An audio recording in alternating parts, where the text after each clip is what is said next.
नमस्कार बच्चों।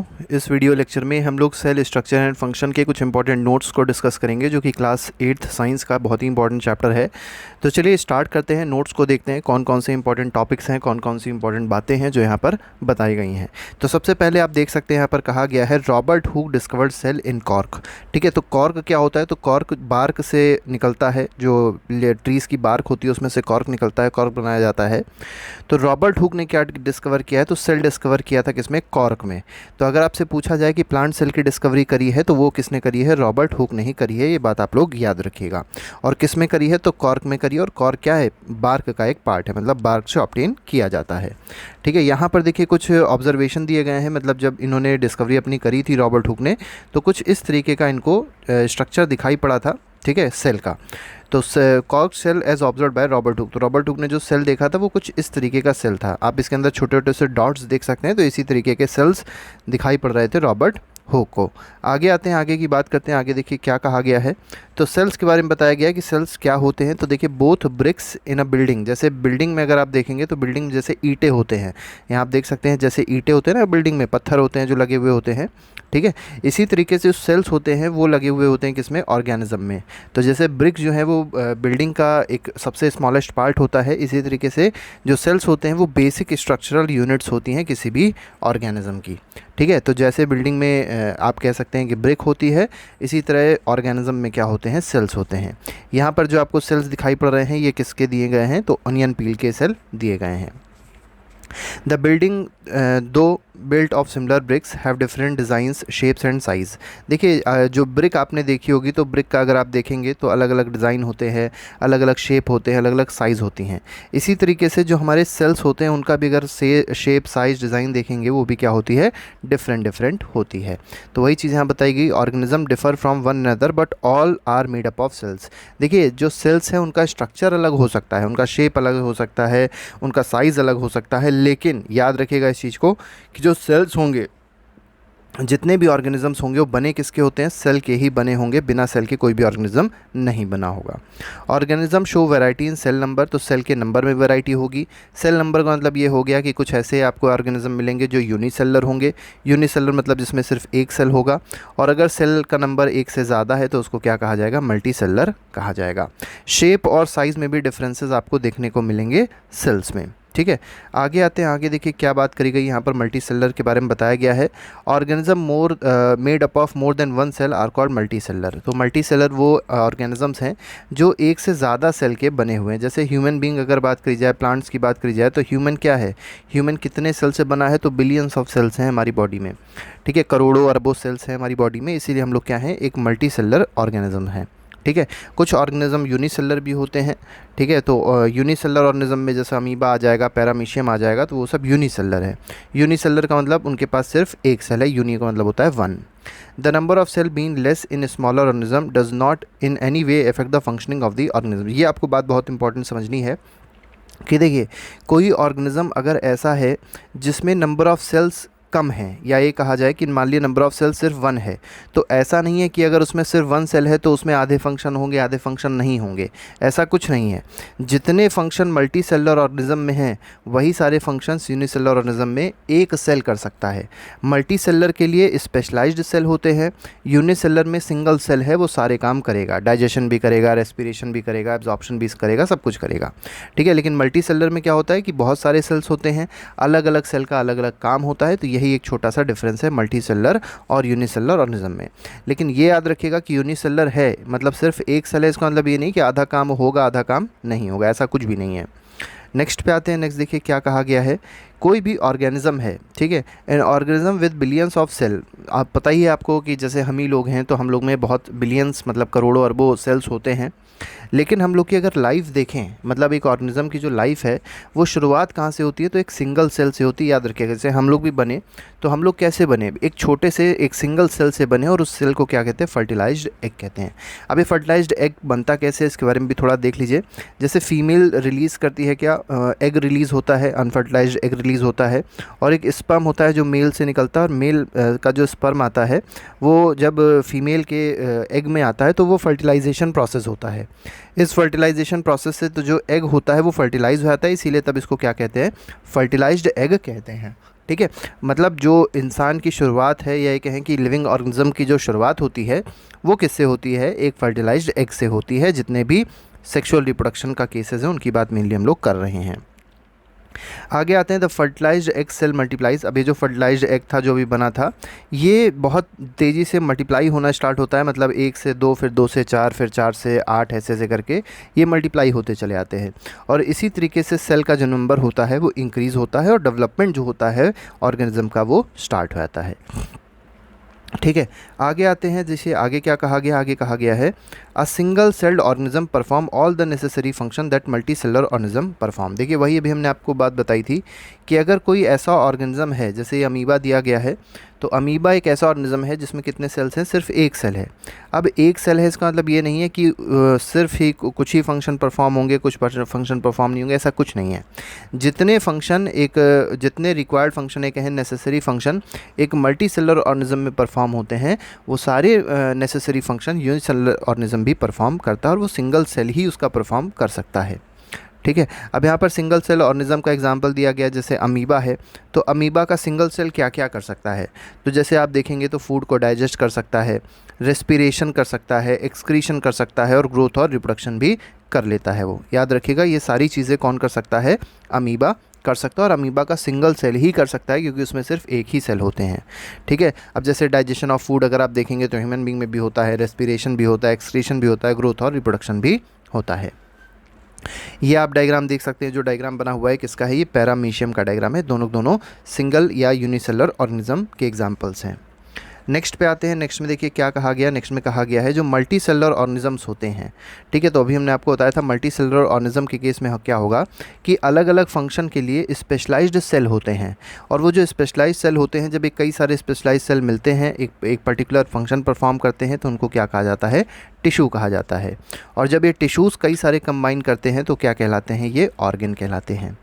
अब शेप ऑफ सेल पे आते हैं, तो शेप में अगर देखें तो अलग अलग तरीके के आपको शेप देखने को मिलेंगे सेल के। जैसे कुछ सेल्स ऐसे होंगे जो गोल होंगे, सर्कुलर होंगे, देख सकते हैं आप यहाँ पे गोल भी हैं। ठीक है, स्पिंडल शेप भी हैं, स्फेरिकल भी होते हैं, इलोंगेटेड भी होते हैं। जैसे आप ये एग्जांपल देख सकते हैं ना, ये सबसे अच्छा एग्जांपल है, ये न्यूरॉन का सेल है। क्या है, न्यूरॉन है, या इसको नर्व सेल भी कहा जाता है, याद रखिएगा, it is also called nerve cell, brain में होता है मेनली। ठीक है, तो नर्व सेल में अगर देखेंगे तो इलोंगेटेड है, सबसे लंबा सेल होता है ह्यूमन बींग का, याद रखिएगा, इसको न्यूरॉन कहते हैं। तो यहाँ पर जो हम लोग को सेल के कुछ शेप्स दिखाई पड़ रहे हैं, जैसे स्फेरिकल दिख रहा है, ठीक है, स्पिंडल शेप दिख रहा है, यहाँ पर इलोंगेटेड दिख रहा है, तो अलग अलग शेप होते हैं सेल के। जैसे अभी हम लोग ने शुरुआत में भी बात करी थी, जैसे ब्रिक है, तो ब्रिक के जैसे अलग अलग शेप्स में आता है ना, उसी तरीके से शेप भी, जो सेल का जो शेप होता है वो भी डिफरेंट होता है। ठीक है, कुछ ऐसे ऑर्गेनिजम्स होते हैं जो अपना शेप, अपने सेल का शेप चेंज भी कर लेते हैं, जैसे अमीबा हो गया, WBC हो गया। WBC का मतलब है वाइट ब्लड सेल्स हो गए। ठीक है, अमीबा और WBC क्या कर सकते हैं, अपने सेल का जो शेप है उसको क्या कर सकते हैं, चेंज कर सकते हैं। अब यहाँ पर बात करी गई कैसे होते हैं सेल्स, इसके बाद some cells are long and pointed at both the ends. अब देखिए कुछ आपको सेल्स ऐसे मिलेंगे जो लंबे भी होते हैं और नुकीले भी होते हैं। नुकीले का मतलब अगर आप देखेंगे तो मतलब जो एंड्स होते हैं वहाँ पर नोक होती है। ठीक है, they exhibit a spindle shape, तो आप यहाँ देख भी सकते हैं, तो एक ऐसे शेप के हैं, स्पिंडल शेप के हैं। नेक्स्ट पे आते हैं, नेक्स्ट में देखिए क्या कहा गया है, तो cells sometimes are quite long. अभी हमने आपको बताया था कुछ इलोंगेटेड सेल्स होते हैं, लॉन्ग सेल्स होते हैं। जैसे यहाँ पर एक एग्जांपल दिया गया है, जो एक लॉन्ग सेल है जिसका नाम है न्यूरॉन। तो ये न्यूरॉन याद रखिएगा ब्रांच्ड भी है और साथ ही साथ लॉन्ग भी है, और ये प्रेजेंट कहाँ पर होता है, तो मेनली हमारी बॉडी में जो कंट्रोल एंड कोऑर्डिनेशन का काम है वो यही न्यूरॉन्स करते हैं। और कंट्रोल एंड कोऑर्डिनेशन के लिए जो दो हमारे ऑर्गन इन्वॉल्व होते हैं वो कौन सा है, तो ब्रेन होता है, और साथ ही साथ याद रखिएगा स्पाइनल कॉर्ड होती है। दोनों बातें आप लोग को याद रखनी है, ब्रेन और स्पाइनल कॉर्ड में अगर आपसे पूछा जाए कौन से सेल्स प्रेजेंट है, तो आप कहेंगे कौन से सेल प्रेजेंट है, न्यूरॉन्स प्रेजेंट है। मेनली इसका काम क्या है, तो रिसीव, जो भी नर्व सेल से जो भी उसको मैसेज मिलता है उसको रिसीव करता है और उस मैसेज को फिर ट्रांसफ़र करता है ब्रेन के थ्रू। ठीक है, ब्रेन को ट्रांसफ़र करता है, फिर ब्रेन क्या करता है, अपने सिग्नल भेजता है, तो उसको फिर आगे जो भी बॉडी पार्ट्स होते हैं उस तक ट्रांसफ़र करता है। तो इस तरीके से पूरा फंक्शन होता है इसका। इसके बाद आते हैं जो सेल के कंपोनेंट्स होते हैं। कंपोनेंट्स मतलब मेनली अगर आप देखेंगे तो कंपोनेंट्स का मतलब ये है कि उसके अंदर जो भी ऑर्गेनल्स प्रेजेंट हैं, जैसे आप यहाँ देखेंगे न्यूक्लियस बना हुआ है, यहाँ साइटोप्लाज्म बना हुआ है, यहाँ न्यूक्लियर मेम्ब्रेन बना हुआ है, तो ये सारे के सारे क्या हैं, एक तरीके से उसके कुछ कंपोनेंट्स हैं, किसके, सेल के। अब ये सारे के सारे जो कंपोनेंट है ये इनक्लोज्ड होते हैं एक मेम्ब्रेन में।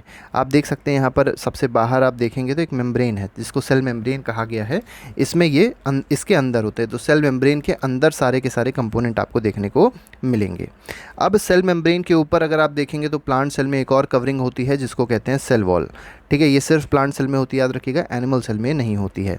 ये क्या प्रोवाइड करती है, तो ये शेप प्रोवाइड करती है सेल को, और साथ ही साथ रिजिडिटी, मतलब ये कह सकते हैं कि प्लांट सेल को थोड़ा मजबूत बनाती है। तो ये इसलिए होती है। और क्योंकि प्लांट सेल को मजबूत बनने की इसलिए ज़रूरत है क्योंकि प्लांट को मतलब हमेशा एटमॉस्फेयर में रहना है, या कहें कि बाहर इन्वायरमेंट में रहना होता है जिसमें हमेशा हीट, कोल्ड, ऐसे ऐसे चेंजेस इन टेम्परेचर, प्रेशर, ठीक है, रेनफॉल, इन सब चीज़ों को सहना होता है। तो इन सब के लिए सेल वॉल का होना ज़रूरी है। ठीक है, तो बैक्टीरियल सेल अगर देखें तो हमने हालांकि बताया था आपको कि जो एनिमल सेल होते हैं उनमें सेल वॉल नहीं होता है, लेकिन बैक्टीरिया जो सेल है, बैक्टीरिया का जो सेल है उसमें सेल वॉल प्रेजेंट होता है। नेक्स्ट पे आएंगे, नेक्स्ट की बात करेंगे, साइज़ ऑफ द सेल की बात करते हैं। तो साइज़ में सबसे पहली बात तो आप लोग याद रखिएगा, जो स्मॉलेस्ट सेल है दुनिया का, जो स्मॉलेस्ट सेल है वो क्या है, माइकोप्लाज्मा होता है। माइकोप्लाज्मा, कभी कभी इसको PPLO भी कह दिया जाता है, प्लूरोनिमोनिक लाइक ऑर्गेनिज्म। ठीक है, दोनों सेल जो हैं, मतलब ये एक PPLO सेल हो गया या इसको माइकोप्लाज्मा भी कहते हैं। ये जो सेल होता है ये सबसे छोटा सेल होता है दुनिया का। ठीक है, इसके बाद अगर सबसे बड़े सेल की बात अगर करी जाए तो सबसे बड़ा सेल क्या होता है, तो एग ऑफ ऑस्ट्रिच होता है। अब एग का मतलब ये मत सोचिएगा आप लोग कि जो अंडा है, जो ऑस्ट्रिच अंडा दे रही होगी वो एग नहीं है। ये एग वो है जो एक मतलब एक समझ सकते हैं कि जो फीमेल ऑस्ट्रिच होगी, ठीक है, जो अनफर्टिलाइज्ड एग की अगर बात करी जाए तो ये वो वाला एग है जो शरीर के अंदर होता है, जिसका फर्टिलाइजेशन होता है, तब वो एक ये कह सकते हैं कि एक एग जनरेट होता है। तो ये वाला एग है, इसको आप उससे ना कंफ्यूज हो जाइएगा कि ये वो अंडा है जैसे मुर्गी का अंडा होता है, उस तरीके का अंडा नहीं है। ठीक है, तो ये वो एग है जो ये कह सकते हैं कि फ़ीमेल का जो रिप्रोडक्टिव सिस्टम होगा, रिप्रोडक्टिव पार्ट होगा, वो प्रोड्यूस करता होगा। ठीक है, तो ऑस्ट्रिच में ये चीज़ होगी तो वो वाला एग है, कंफ्यूज मत होइएगा। जो साइज़ होता है सेल्स का वो बहुत ही छोटा होता है, मिलियंथ ऑफ अ मीटर, मतलब बहुत ही माइक्रोमीटर के बराबर होता है। माइक्रो का मतलब याद रखिएगा 10⁻⁻⁶ मीटर के बराबर अप्रॉक्सीमेटली होते हैं। ठीक है, और कुछ बहुत बड़े भी होते हैं, जैसे कुछ सेंटीमीटर्स के भी हो सकते हैं, ये भी याद रखिएगा।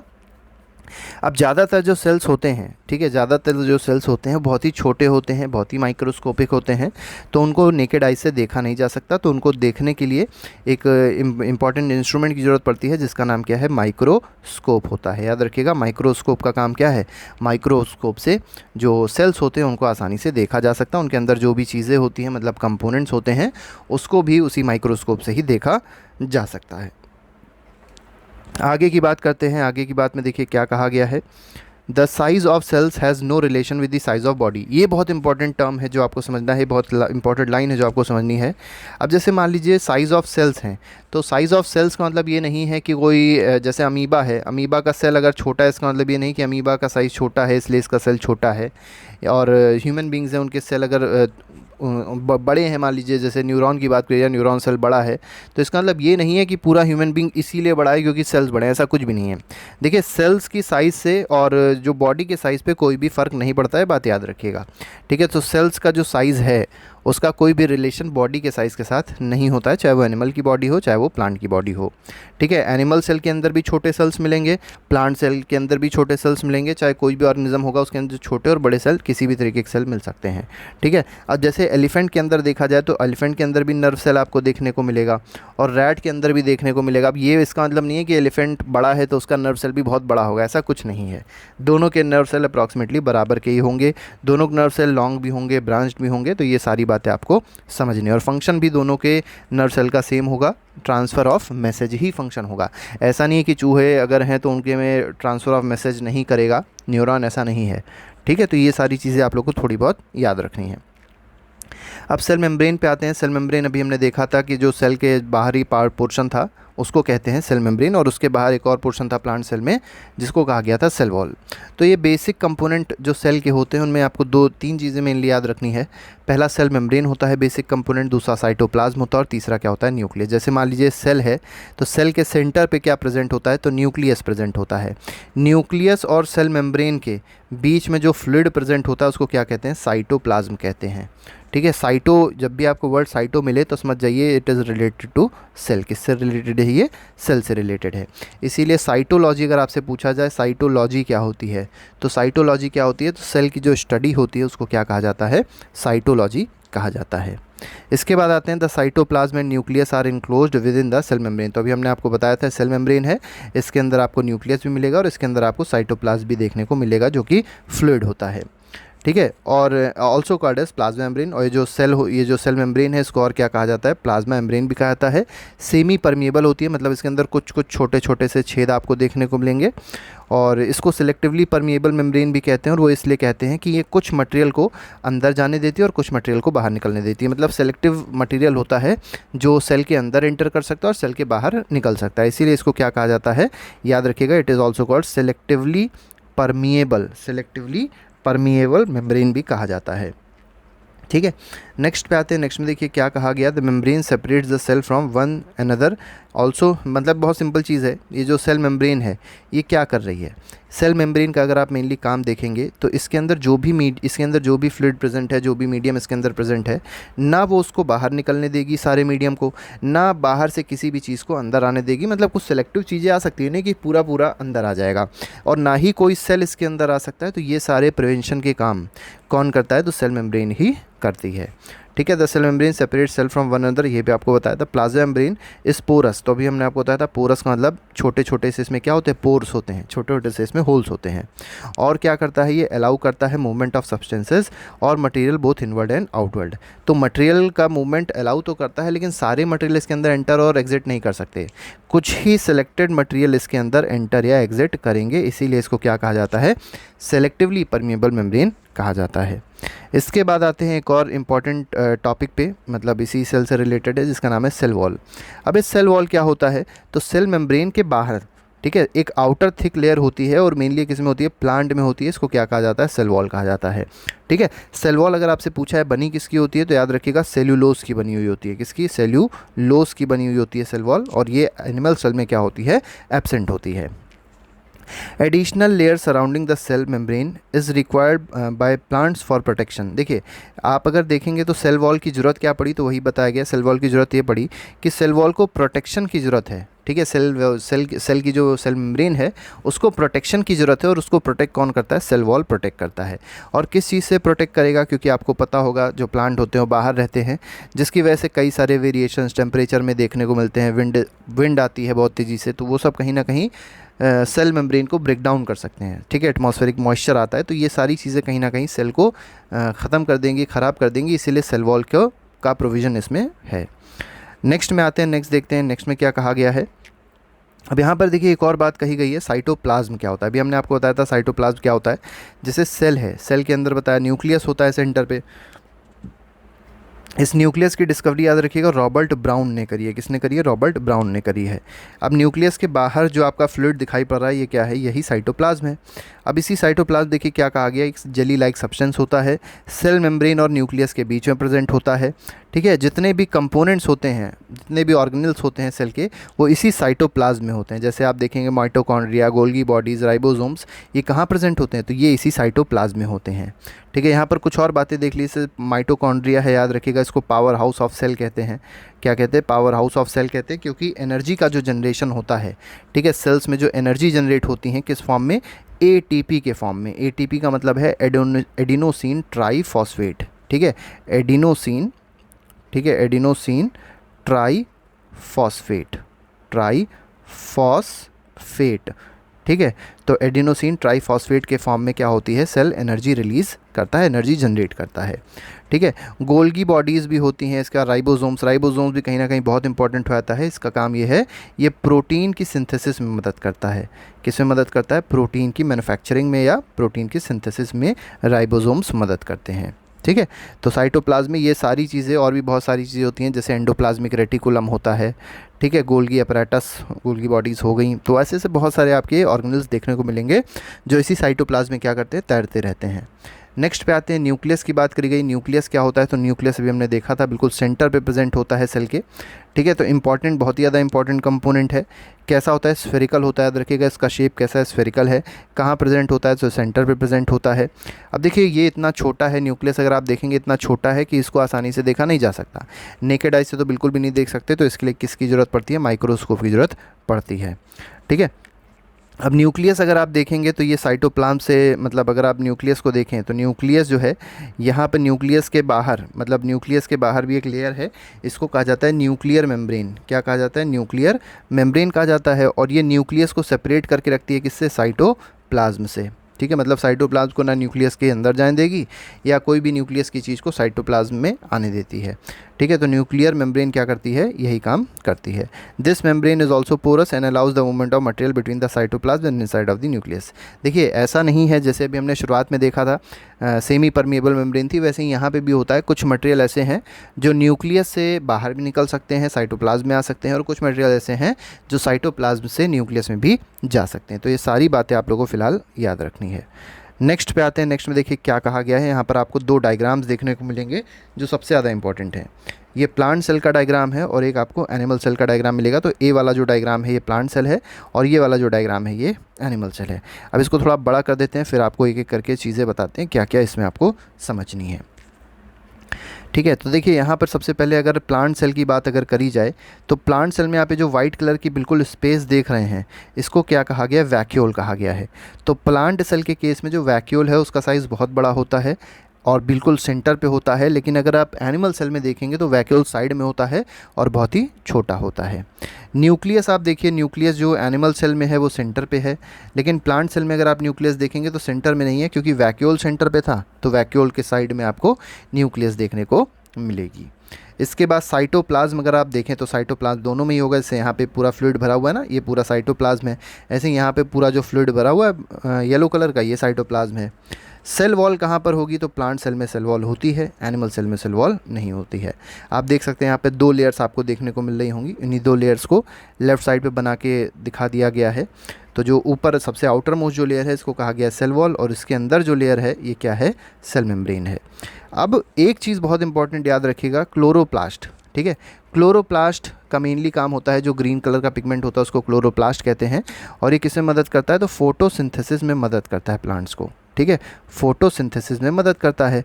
और ये क्लोरोप्लास्ट ग्रीन कलर का पिगमेंट है और ये कहाँ प्रेजेंट है, ये प्लांट सेल में प्रेजेंट है। और एनिमल सेल में अगर आप देखेंगे तो क्लोरोप्लास्ट प्रेजेंट नहीं होता है। ये कुछ इंपॉर्टेंट डिफरेंसेज हैं जो आप लोग को याद रखने हैं प्लांट और एनिमल सेल के बीच में। अब आते हैं, थोड़ी सी और बात कर लेते हैं। यहाँ पे जीन्स वीन्स की थोड़ी बात करी गई है। With a microscope of higher magnification we can see a small spherical body in the nucleus, it is nucleolus. देखिए यहाँ पर थोड़ी सी बात आपको और दिखा दी जाए अगर, तो यहाँ पर अगर आप देखेंगे न्यूक्लियस के बिल्कुल बीचों बीच में, न्यूक्लियस के बीचों बीच में अगर आप देखें तो यहाँ पर स्फेरिकल बॉडी दिखाई पड़ती है। इसको क्या कहा जाता है, न्यूक्लियस कहा जाता है। न्यूक्लियस तो ये पूरा है, इसको कहता है न्यूक्लियोलस। क्या कहता है, न्यूक्लियोलस कहा जाता है, ठीक है। तो न्यूक्लियोलस है, याद रखिएगा इस चीज़ को। इसी में आगे आते हैं, देखिए क्या क्या बोला गया है। In addition nucleus contains thread like. अब देखिए न्यूक्लियस में कुछ और भी आपको चीज़ें देखने को मिलेंगी। जैसे मान लीजिए ये सेल था, बीच में न्यूक्लियस था, इधर आपके कुछ थ्रेड लाइक स्ट्रक्चर्स दिखाई पड़ेंगे। और ये थ्रेड लाइक स्ट्रक्चर्स क्या होते हैं, क्रोमोसोम्स होते हैं, ठीक है। और यही क्रोमोसोम क्या करते हैं, जीन्स को कैरी करते हैं, जो कि आपको मतलब जो भी आपके अंदर कैरेक्टर्स हैं, जैसे आपके बाल कर्ली होंगे, ठीक है, आपकी हाइट ज़्यादा होगी, तो ये सब आपको कहाँ से मिले, आपके पेरेंट्स से मिले। और पेरेंट्स की किस चीज़ से मिले, तो पेरेंट्स के जो सेल थे उनके जीन्स ट्रांसफ़र हुए, जीन्स आप में ट्रांसफ़र हुए और वही कैरेक्टरिस्टिक्स आपको ऑब्टेन हुई, ठीक है। तो जीन्स का काम बहुत इंपॉर्टेंट है, याद रखिएगा इस चीज़ को, कि जितने भी कैरेक्टर्स होते हैं वो इन्हीं जीन्स के थ्रू ही पेरेंट्स से ऑफ स्प्रिंग तक ट्रांसफ़र होते हैं। यहाँ पर एक और बात कही गई है कि chromosome can be seen only when the cell divides. देखिए जब सेल का डिवीजन होता है, सेल का डिवीजन मेनली दो तरीके से होता है, अभी फ़िलहाल आप याद रखिए दो तरीके हैं, पहला माइटोसिस होता है और दूसरा क्या होता है, मियोसिस होता है, ठीक है। माइटोसिस और मियोसिस अगर आपसे पूछे जाएँ क्या है, तो ये सेल डिवीज़न के टाइप हैं। तो सेल डिवीज़न के दौरान ही हम लोग क्या कर सकते हैं, क्रोमोसोम्स को देख सकते हैं। ठीक है, तो ये कुछ इंपॉर्टेंट बातें थी जो भी हम लोगों ने डिस्कस करी। इसके बाद एक चीज़ और याद रखिएगा कि जो क्रोमोसोम्स होते हैं ह्यूमन बीइंग में, तो ह्यूमन बीइंग में अगर आपसे पूछा जाए कितने पेयर ऑफ क्रोमोसोम्स होते हैं, तो 23 पेयर ऑफ क्रोमोसोम्स होते हैं और टोटल क्रोमोसोम्स कितने हैं, 46 होते हैं। ठीक है, चाहे वो मेल हो चाहे वो फीमेल हो। लेकिन अगर मान लीजिए आपसे पूछा गया सेक्स क्रोमोसोम आपसे पूछा गया कितने पेयर होते हैं सेक्स क्रोमोसोम के, तो मेल में भी एक पेयर होता है सेक्स क्रोमोसोम का और फीमेल में भी कितने पेयर होते हैं, 1 पेयर होते हैं क्रोमोसोम के। मेल के केस में अगर आप देखेंगे तो मेल के केस में XY क्रोमोसोम होता है जो कि मेल में प्रेजेंट होता है, और फीमेल में जो प्रेजेंट होता है वो क्या होता है, XX प्रेजेंट होता है, याद रखिएगा। और इसी से कहीं ना कहीं ये पता चलता है कि जो ऑफस्प्रिंग होगी, मतलब जो बच्चा होगा वो गर्ल होगी या बॉय होगा। ये सारी चीज़ें हम लोग रिप्रोडक्शन चैप्टर में पढ़ेंगे आगे। नेक्स्ट पे आते हैं जीन के बारे में। देखिए जीन्स के बारे में बताया गया, थोड़ी सी बातें बताई गई जीन्स क्या होती हैं। तो यूनिट ऑफ इनहेरिटेंस, मतलब जो भी आपको कैरेक्टर्स मिल रहे हैं पेरेंट्स से, वो कहाँ से मिल रहे हैं, तो वो जीन से मिल रहे हैं, तो इसीलिए इसको क्या कहा गया, यूनिट ऑफ इनहेरिटेंस बोला गया है।